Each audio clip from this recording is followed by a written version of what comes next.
you think Andrew Jacket can beat Derek Lunsford? What's up guys and welcome. You are watching Fazi Fitness. So let's start this video with another physical update of Terrence Ruffin, who is changing at a scary fast pace.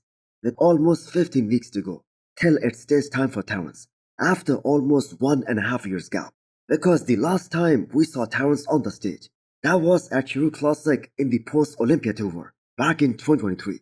And he had to sit out of the entire last season in order to fix some things. Most importantly, that elbow problem, that elbow injury that Towns was having for quite some time. Now the fact that this time we won't have a guy like Chris Bumstead defending the Classic Physique title, the race this time is gonna be wide open. It's up for grabs for anyone who can bring their all-time best. And if we strictly speak about Terrence Ruffin, time and time again, he has proved to everyone that the one and only thing that this man is missing is the height. And that we all know has nothing to do with the placings in Classic Physique, if you are classic enough. Now he plans to come in roughly 10 pounds heavier at this upcoming Pittsburgh Pro compared to his Olympia look back in 2023, which means more density, more muscle maturity, more thickness in all the right areas. And we already know how this guy is a master of posing and presentation, one of the best posers in the current roster of bodybuilding, not just in Classic Physique. So we already know that he's gonna showcase his strengths extremely well. So in the discussion of who has the potential to win the Classic Physique Olympia title this year, Townsend's name is right up there. He has got a great symmetry, a well-balanced look from every angle, a very densely packed back, and this time we are gonna see a new version of Terrence Ruffin. So I believe he has a very good shot at winning the Classic Physique Olympia title this year. But do let me know what you guys think. Guys, Mr. Olympia Signature Series is now live on hostel.com. Use the code FAZI10 to get 10% discount and click the arrow below to check out all the hostel products. So there was a time when the O2 gyms in Kuwait that was becoming like the Mecca of bodybuilding because they had guys like Big Ramy, Rolly Winkler, Victor Martinez, Nathan D'Asia, and the list just goes on and on. But now everyone left, even Brendan Carey, who won the Olympia with those guys. He is no longer with them anymore. But there is one guy who still likes to go there and train, although this man owns his own gym back in UK. And I am talking about none other than the prophecy, Nathan D'Asia, who just arrived in Kuwait to start his prep for this upcoming season. Now he said he's doing this upcoming Pittsburgh Pro, but until he steps foot in the US, at this point that is just talk and these are just rumors. Now Nathan D'Asia will most probably be doing this upcoming Italy Pro as well as Dubai Pro, the shows that are scheduled just 1 week apart.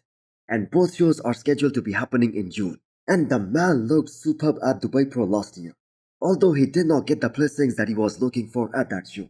Now before Stefan became so famous in the coaching industry in the bodybuilding world, Nathan was the one working with him. And not many people know that Martin was the one who asked Nathan D'Asia about the idea of him working with Stefan as well. So Nathan added one more pro win to his resume last year, which was Portugal Pro, where he was able to beat William Bonac. And if you think about that, and from that perspective, I mean Nathan beating William Bonac, that could also mean one thing, that Nathan could have been as high as top 7 or top 8 at the Olympia last year. Now we do not know whether Nathan will ever compete on the Olympia stage again or not, but I for one am always excited to see him up on any bodybuilding stage. Now Nathan is a prime example that if some pro have a glaring weaknesses when they turn pro, which in Nathan's case was his hamstrings, chances are that is genetically an inferior muscle group, and that is gonna remain the same no matter what you do, no matter how hard you train. Next up, we have a 4-week short physique update of Justin Rodriguez. Now anyone who has been following Justin's career, they would know that this is a very good spot for Justin to be at with almost a month to go, because he goes through a very complicated process and he makes very fast changes in his physique, especially in that final 1 week. He's one of those guys who changes the most in that peak week. Now, if I'm not mistaken, he hasn't signed up for this upcoming Detroit Pro just yet. Now, hopefully he will, because this Arnold lineup, the top 6 is just way too good for a guy like Justin, or I'm gonna say even the top 8. So it is highly unlikely that Justin is gonna make any sort of impact at this upcoming Arnold. especially considering the fact that the judges haven't been liking what Justin has been bringing to the stage in the last couple of years. 2024 in particular, that was the worst year for Justin's pro career, placing 10th at his last show, which was Legion Sports, and getting beat by so many guys whom people have never even heard of. That was the lowest point of Justin's career, but he has made this pretty clear that he wants to step on the stage just because he wants to compete. It has nothing to do with his placings. Now I'm guessing the man is in his 40s now, and his physique has started to go downhill big time. Quads just aren't as big as they used to be back in his prime. And the fact is they weren't his strongest points to begin with. The waistline has also grown. So I believe it is gonna be extremely difficult for Justin to make it to the Olympia stage ever again, if I'm being totally honest here. Guys, Gorilla Wear is offering a massive discount of up to 70% right now. Use the code Fazi10 to get 10% extra discount. For example, he don't have legs. No, he's big, bro. He's huge. His shoulder is like this wide. Guess whom Andrew Jacked is referring to here? It's weird hearing these comments from Andrew Jacked, who himself is like the widest guy on the stage.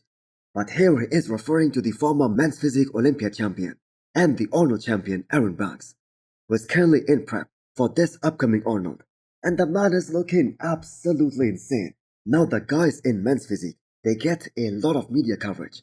But this show, this is gonna be a great battle between Ali Bilal and Erin, who placed second and third at the Olympia last year. And I am sure a lot of you guys must have missed the back and forth comments between both these guys. What just happened a week ago? Now, as good as Erin is, ever since they introduced the new weight caps in the men's physique division, I personally think his arms have suffered the most. And because he has those freaking huge round delts, that has impacted his overall look a lot.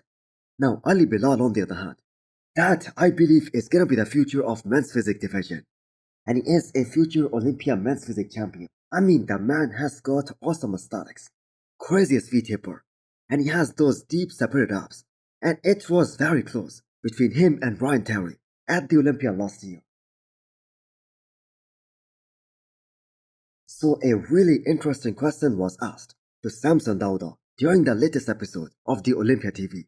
Since 99% of the people have logged Samson Dauda in for the first place at this upcoming Arnold, and James Hollingshead also predicted that it is Samson's show in his story yesterday.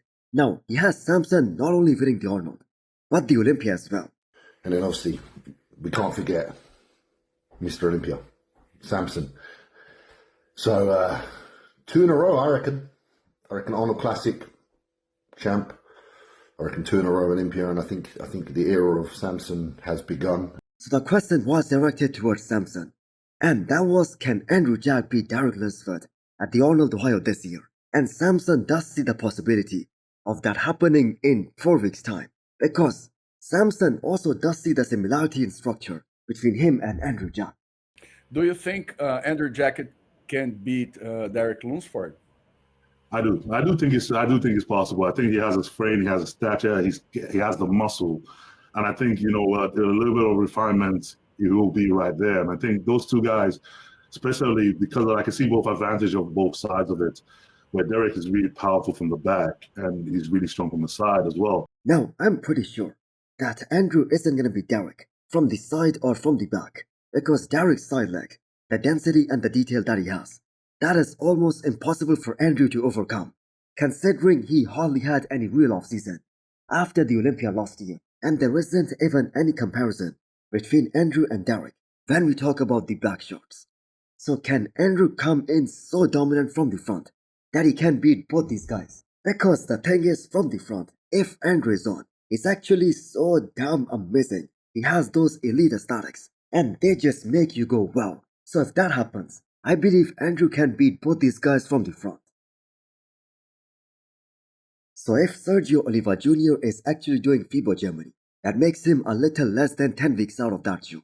I know many of you guys think he is irrelevant, because he hasn't delivered in so many years now. Maybe Stefan can work his magic with Sergio as well, and we can see a great comeback. And hopefully, he can make it to the Olympia stage this year, because it is now or never for Sergio. Because if he fails to qualify for the Olympia this year, this might open the door for him to consider retirement. because he is also now 40 years old, and carrying all that size means nothing if you cannot bring your all-time best to the stage. And by size I mean, he is over 300 pounds. Now Sergio at 5'11 is one of the biggest guys in the men's open division, and the man really believes in himself. Remember the Arnold back in 2021, which Nick Walker won? Now Sergio was 100% confident a few days out of the show that he's gonna win the entire damn thing, and he was working with Chris Aceto at that time. So as fans, we really are curious. What is that Sergio sees, but that never translates on the stage? Now as of right now, James Hollingshead has officially announced that he's doing FIBO Germany, but these shows Detroit Pro, Arnold Brazil and FIBO, they are all just 1 week apart. And most of these guys, they're gonna show up in most of these shows because of the high prize money. So hit the thumbs up button if you liked the video, and smash the subscribe button if you wanna come back for more. Thanks for watching.